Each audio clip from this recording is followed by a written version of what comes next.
In this Nioh 2 review, I'll share my experience with the full game and answer the burning questions that many have regarding the sequel to Koei Tecmo's Nioh. It does not matter whether you've played the original game or not, this is a game you should be playing, and I'll be sharing why in this review. Is Nioh 2 better than Nioh? Is Nioh 2 worth the full price? Should you buy it now or wait? What is new in Nioh 2? Watch on to find out. Nioh 2 is a prequel to the original game, having you participate in the build-up to Lord Nobunaga's power. If you're unfamiliar with Japanese history for this period, you can check out our Nioh-focused brief history of the Battle of Sekigahara and the Wiki's lore page to familiarize yourself with the names and concepts. But don't be intimidated, the game setting might be history-focused, but it's not assuming you'll know anything about it, making the story easy to follow. Nioh 2 has approached storytelling in a slightly different way than Nioh 1, adding a lot more clarity to events and explanations that will make the events easier to follow. Koei Tecmo has opted to use animated shorts to liven up character backstories, which are always welcome in my RPGs, and add an artistic feel to the game that I very much appreciated. That said, your character's story by itself would seem insignificant and a crutch to get the game along, were it not for the setting. The setting of Nioh 2 is everything Nioh was and more. While the story of your character is a well-repeated one, the setting where it happens is not. And if you take a step back and think that this is a retelling of real and outstanding events that shaped Japanese history forever, it does make for a very compelling situation. Team Ninja has clearly weaved fantasy into real historic events, and is using this platform to popularize Japanese folklore concepts that are not well known or understood in the West. The yokai of Nioh 2 are beautifully and carefully crafted with a depth that rivals that of the gameplay. You will initially find all yokai murmuring things in an unknown language, but as you increase your astral wisdom, you begin to understand what they say and gain further insight into their states of mind. The Gaki, for example, are yokai spawned from a human condemned to the starvation hell, roaming the living world in search of corpses to eat.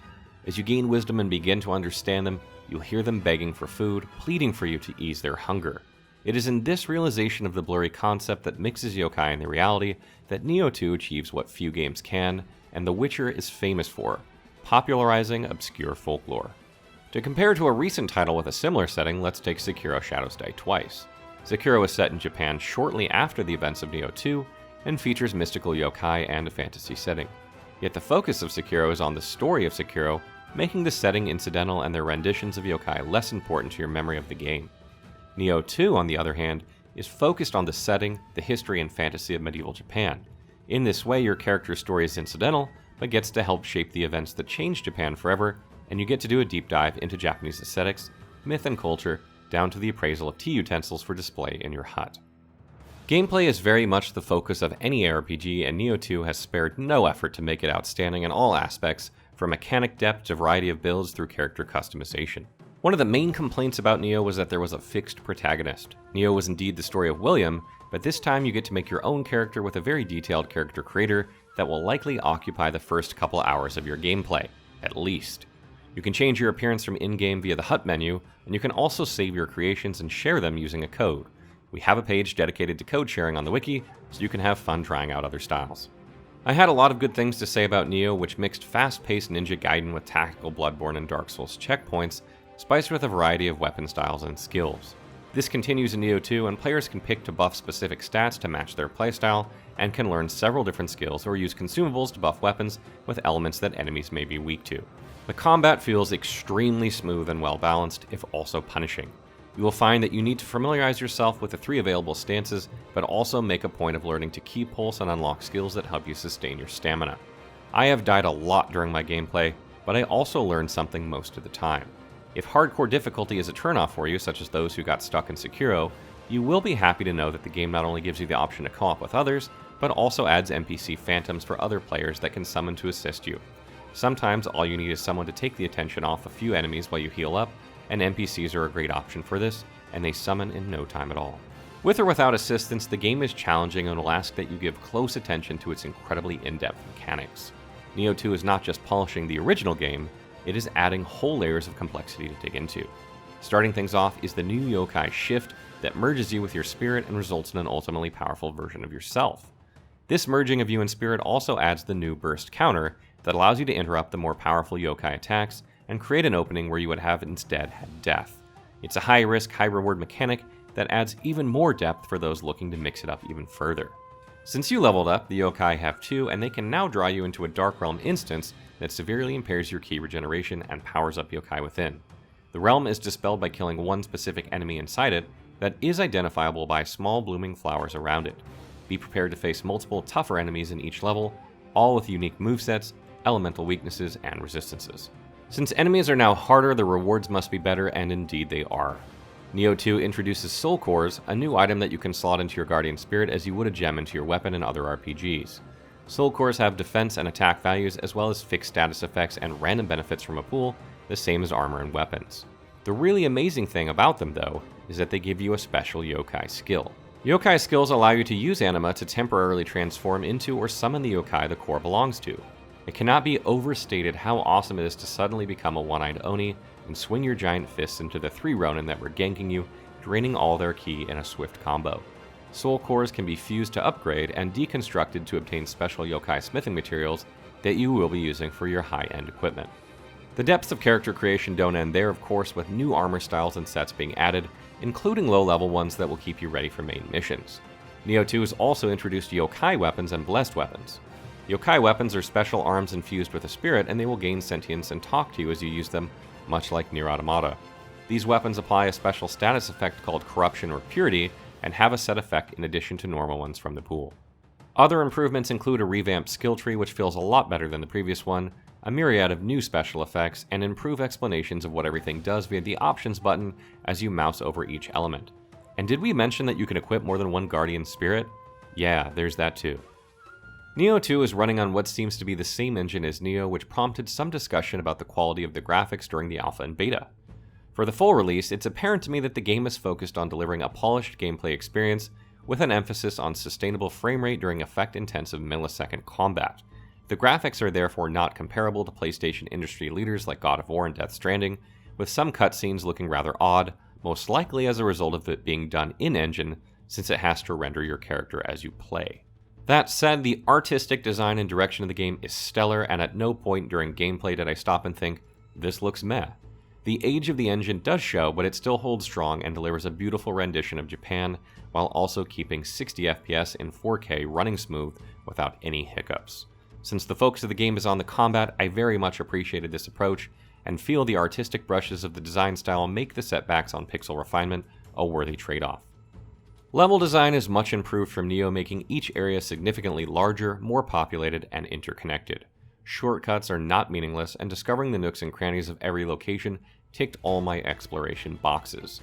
The game continues hiding collectibles such as kodama and spas around, while also rewarding explorers with skill points, usable ninja locks, etc., Sudama yokai for trading, and the adorable Scampus spawns.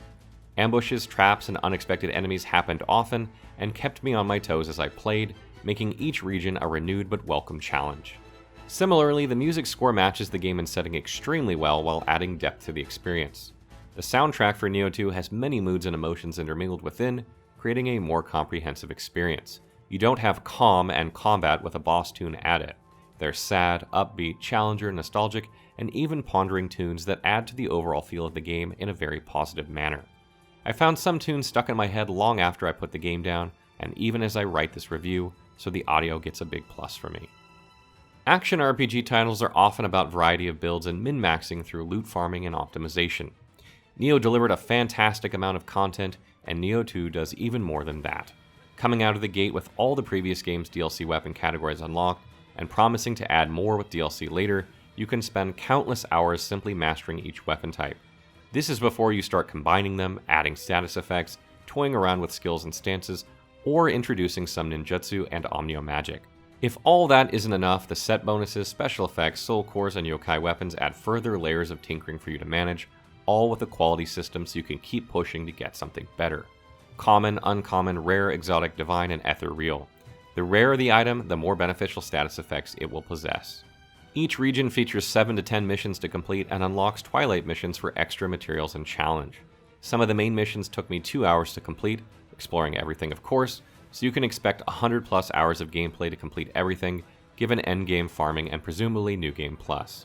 This means that even for a regular player who will not create multiple builds and will do online just here and there, there's amazing value for money and well worth day one price point.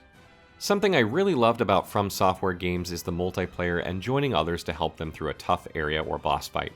Koei Tecmo has made the multiplayer in Nioh 2 similarly simple to access, although you can only become a visitor if you have completed the mission. We tested multiplayer thoroughly during our time with the game pre-release and found each other consistently and easily, had no lag or frame drops, and overall it felt well balanced for a 2-player team. Nioh 2 innovates further by introducing expeditions, a system that allows you to complete a level as a team with a shared pool of health. This means that if someone dies, you can revive them and multiplayer does not end, rather depleting the communal lives of the team. Expeditions are likely my favorite part of multiplayer, as they can be very challenging but allow for group effort to ultimately reap excellent rewards. Another addition to the game is acolytes. These blue-tinted markers will allow you to summon the NPC version of a fellow player to assist with your level, allowing for asynchronous co-op and rewarding the summoned player with items. Summoned NPCs are a lot more costly than a regular player, and often not as good, but they do offer the right buffer when you are doing a mission with multiple enemies in small spaces, so it's something that is worth trying out if you want a solo-like experience but are struggling. Finally, clans are back and their bonuses revamped to match all the new effects. You can still earn glory and trade in skins, and you can also decorate your hut, which is the primary hub for expeditions. Decorating these with wall hangings, yokai visitations, and tea utensils adds a fun little element of house management and gave me more reason to explore the levels to their fullest rather than run for the boss. Final thoughts. I absolutely love Nioh for what it brought forth in terms of innovation and smooth, fast-paced combat. When the Nioh 2 Alpha showed the same engine with what looked like minor polishings, I thought I would like Nioh 2 just a bit less than I liked the original. I was very wrong. Nioh 2 has done what seemed impossible and improved on its first installment by not only polishing what was already there, but elevating it through the addition of layer upon layer of depth that kept me digging for more. I was delightfully surprised to find myself craving to get back to the game, the exploration, and the challenge, and I'm impatient for everyone else to jump in so I can participate in more expansive co-op and see more amazing builds and community creations. Nioh 2 is one of the few games to release in recent memory that you don't need to wait for a patch or 3 to play. This is a day one buy, particularly if you love multiplayer. Nioh 2 has done for Nioh what we all hoped Dark Souls 2 would do for Dark Souls. It's not the same game with a new coat of paint, it's a better version of the original game with a full-on leather seat rework, new state-of-the-art navigation and audio systems, the best tires you could find, and it gives you a massage as you drive. Nioh 2 is a beautiful, polished, and addicting ARPG seamlessly melding character optimization with action-packed moments and elevating them with excellent level and enemy designs. Nioh 2 will challenge you to be better and keep you coming back for more while allowing you to co-op your way through the hardest portions of the game. ARPG fans will want to buy this day one and enjoy the multiplayer wave at its finest.